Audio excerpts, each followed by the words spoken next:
Selamat malam, Assalamualaikum warahmatullahi wabarakatuh. Salam sejahtera untuk kita semua.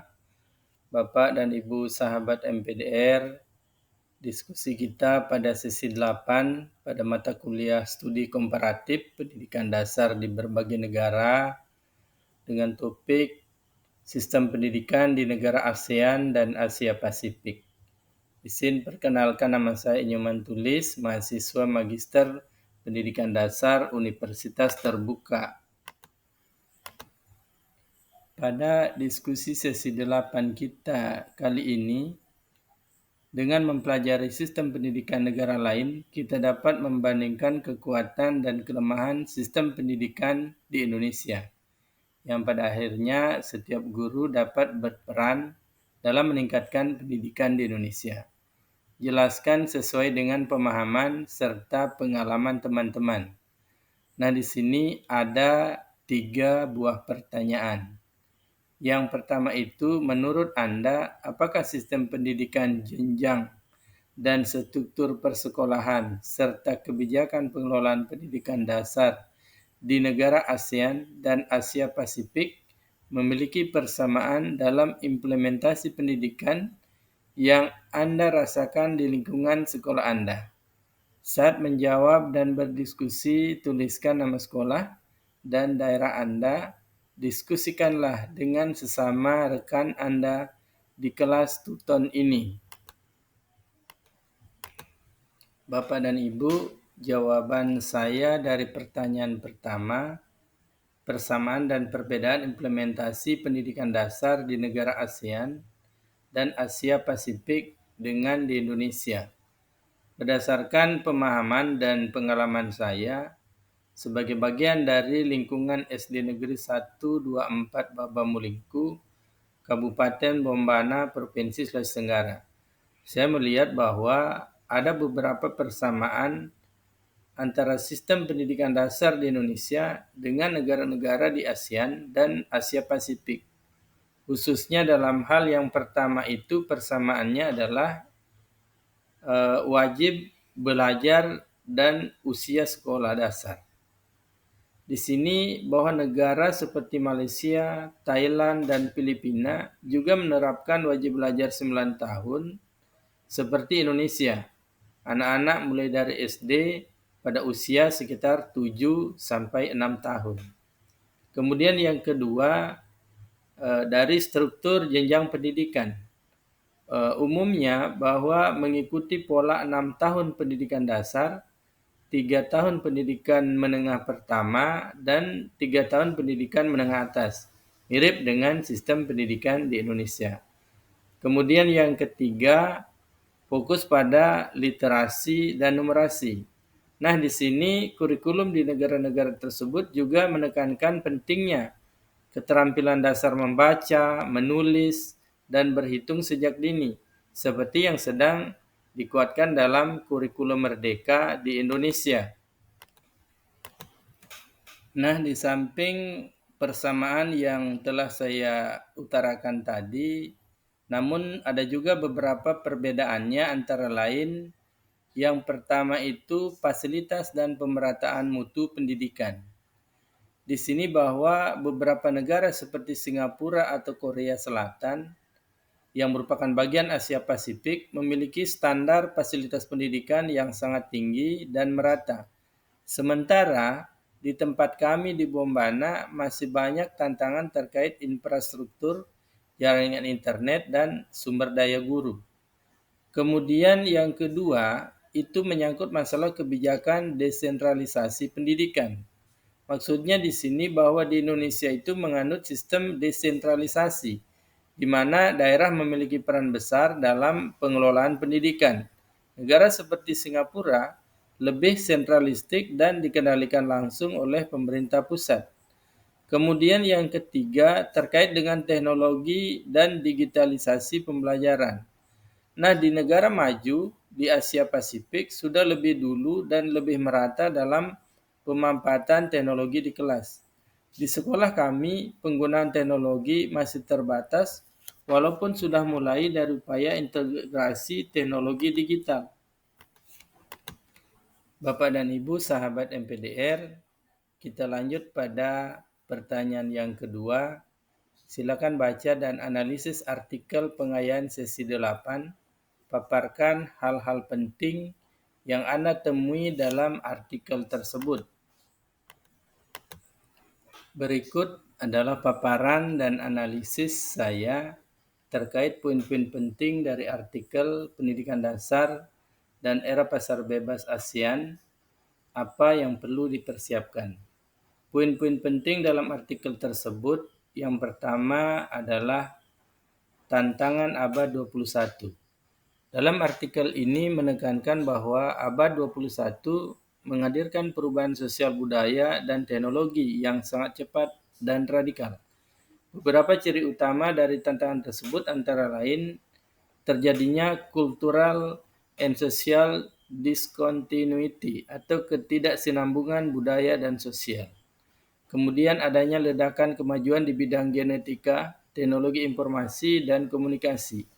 Selanjutnya munculnya dunia maya dan dunia global tanpa batas.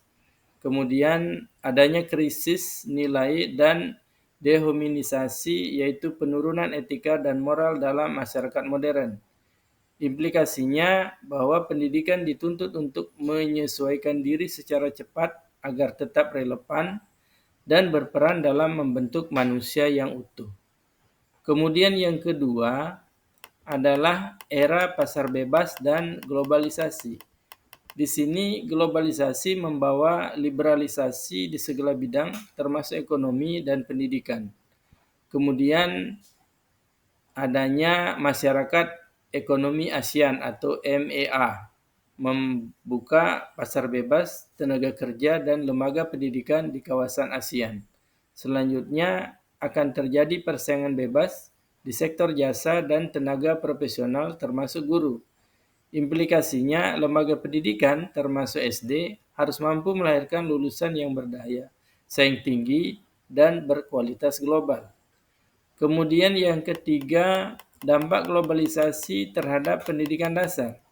Di sini pendidikan dasar kini tidak hanya mengajarkan ilmu pengetahuan dasar, tetapi juga harus membentuk kecerdasan multilevel intelektual, emosional, spiritual, teknologi, dan lingkungan. Sekolah dasar harus menanamkan nilai dasar yang kokoh sejak dini. Kemudian sekolah tidak bisa lagi bekerja sendiri karena anak-anak kini datang ke sekolah dengan pengetahuan yang sudah luas dari internet dan media sosial. Implikasinya bahwa guru dalam kurikulum harus adaptif, inovatif, dan mampu mendampingi siswa dalam menyaring informasi serta membentuk karakter yang kuat. Selanjutnya yang keempat, adanya perbandingan pendidikan dulu dan kini. Dulu, anak datang ke sekolah dengan pengetahuan minim. Guru menjadi satu-satunya sumber ilmu. Di masa kini, anak sudah memiliki banyak informasi. Guru harus bertransformasi menjadi fasilitator dan pembimbing nilai. Di sini bahwa sekolah dasar di era sekarang perlu mengubah pendekatan pendidikan yang lebih partisipatif, komunikatif, dan kolaboratif. Kesimpulan dan refleksi dari artikel tersebut. Artikel ini mengajak kita untuk memahami bahwa era pasar bebas ASEAN dan kemajuan abad 21 membawa peluang sekaligus tantangan.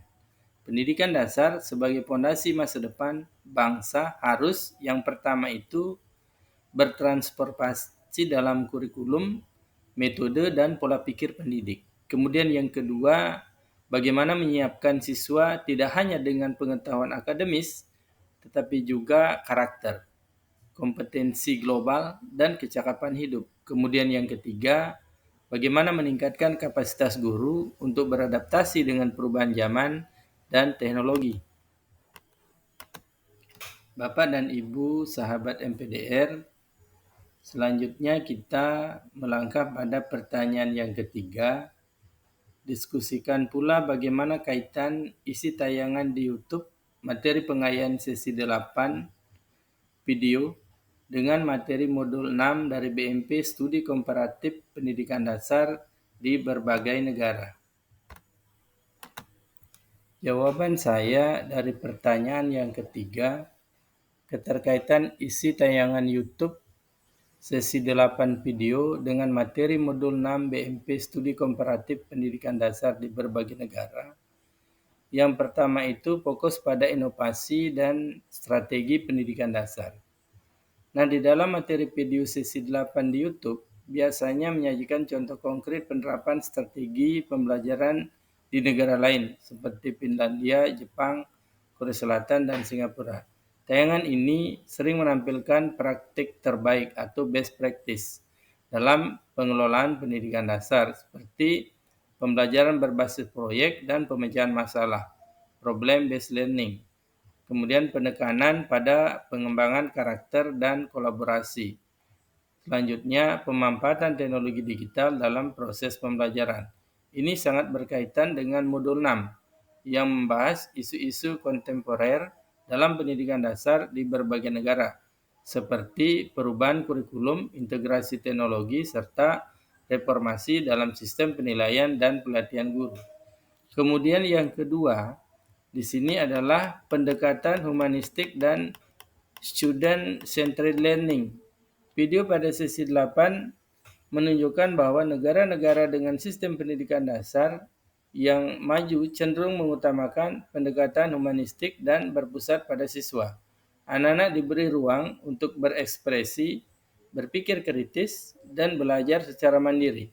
Ini menguatkan isi modul 6 yang menekankan pentingnya menempatkan siswa sebagai subjek aktif dalam pembelajaran, sebuah tren yang juga sedang diupayakan dalam sistem pendidikan di Indonesia. Kemudian yang ketiga, peran guru sebagai fasilitator. Tayangan di sesi 8 juga menggambarkan peran guru sebagai fasilitator dan pembimbing, bukan hanya menyampaikan materi. Ini selaras dengan materi modul 6 yang menunjukkan pergeseran peran guru di banyak negara, dari instruktur tradisional menjadi pembimbing pembelajaran abad 21. Kemudian yang keempat, ketimpangan dan tantangan pendidikan dasar. Modul 6 tidak hanya menyoroti keunggulan sistem pendidikan negara lain, tetapi juga tantangan dan ketimpangan yang dihadapi seperti akses pendidikan di daerah terpencil atau tekanan akademik. Video pengayaan membantu memperjelas bagaimana beberapa negara menangani isu-isu tersebut secara inovatif, seperti menyediakan sistem dukungan psikologis di sekolah atau menggunakan platform pembelajaran daring. Kesimpulannya adalah bahwa materi video pada sesi 8 YouTube berperan sebagai ilustrasi visual dan empiris dari teori dan konsep yang dibahas dalam modul 6 BMP, Studi Komparatif. Tayangan ini tidak hanya memperkaya pemahaman mahasiswa terhadap berbagai pendekatan pendidikan dasar di dunia, tetapi juga menegaskan pentingnya mengadopsi strategi yang relevan secara lokal, namun terbukti efektif secara global. Bapak dan Ibu, sahabat MPDR, demikian pemahaman saya terkait pertanyaan diskusi sesi 8 ini. Mohon saran dan masukan Bapak Ibu. Terima kasih. Wassalamualaikum warahmatullahi wabarakatuh. Salam sejahtera untuk kita semua dan selamat malam.